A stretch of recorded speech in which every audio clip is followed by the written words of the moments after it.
সকলকে প্রভু যীশু খ্রিস্টের মধুর নামে স্বাগত জানাই। আজ এই ভিডিওর মাধ্যমে প্রভু যীশু খ্রিস্টের বলা 5টি মহামূল্যবান বাণী আপনাদের সামনে তুলে ধরব। তো চলুন এবার ভিডিওটি শুরু করা যাক। প্রথম বাণী, মথি রচিত মঙ্গল সমাচার 4 অধ্যায় 4 পদ।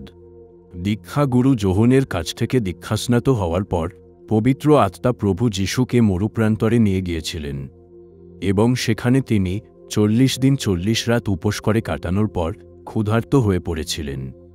এই সময় শয়তান তাকে প্রলোভনে ফেলার জন্য বলেছিল, তুমি যদি ঈশ্বরের পুত্রই হও তাহলে আদেশ করো এই পাথরগুলো রুটি হয়ে যাক। তখন প্রভু যীশু তাকে বলেছিলেন, শুধুমাত্র রুটি খেয়েই নয়, বরং ঈশ্বরের শ্রীমুখে উচ্চারিত প্রতিটি বাণীকে সম্বল করেই মানুষকে বেঁচে থাকতে হয়। দ্বিতীয় বাণী, মথি রচিত মঙ্গল সমাচার 5 অধ্যায় 23 ও 24 পদ। ভাই ভাইয়ের মধ্যে যে কোনো বিবাদ থাকা উচিত নয়, এই বিষয়ে একদিন উপদেশ দিতে দিতে প্রভু যীশু বলেছিলেন, তোমার নৈবেদ্য যজ্ঞ বেদিতে উৎসর্গ করতে গিয়ে সেইখানে যদি তোমার মনে পড়ে যায় যে তোমার বিরুদ্ধে তোমার ভাইয়ের কোনো অভিযোগ আছে, তাহলে সেখানে ওই যজ্ঞবেদির সামনে তোমার নৈবেদ্য ফেলে রেখে ফিরে যাও।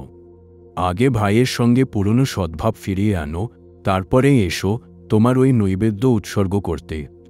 তৃতীয় বাণী, লূক রচিত মঙ্গল সমাচার 6 অধ্যায় 32 পদ।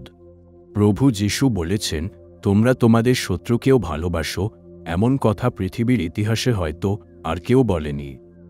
বাইবেলে আমরা দেখতে পাই এই বিষয়ে প্রভু যীশু বলেন, যারা তোমাদের ভালোবাসে শুধু তাদেরই যদি ভালোবাসো, তাতে তোমরা প্রশংসা পাবার মতো এমন কী বা করছো? পাপীরাও তো তাদেরই ভালোবাসে যারা তাদের ভালোবাসে। চতুর্থ বাণী, লূক রচিত মঙ্গল সমাচার 6 অধ্যায় 41 পদ।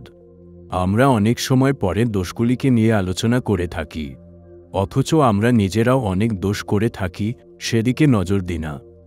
এই বিষয়ে প্রভু যীশু বলেন, তোমার ভাইয়ের চোখে যে কুটোটুকু কতটুকু রয়েছে সেদিকে কেন তাকিয়ে আছো, অথচ তোমার নিজেরই চোখে যে কড়িকাঠোটা রয়েছে তা যে তুমি দেখছই না।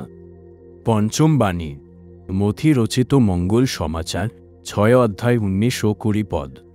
আমরা এই পৃথিবীতে এই নিয়ে ব্যস্ত যে কিভাবে আমরা আমাদের ধন সম্পত্তি আরও বাড়িয়ে তুলতে পারি।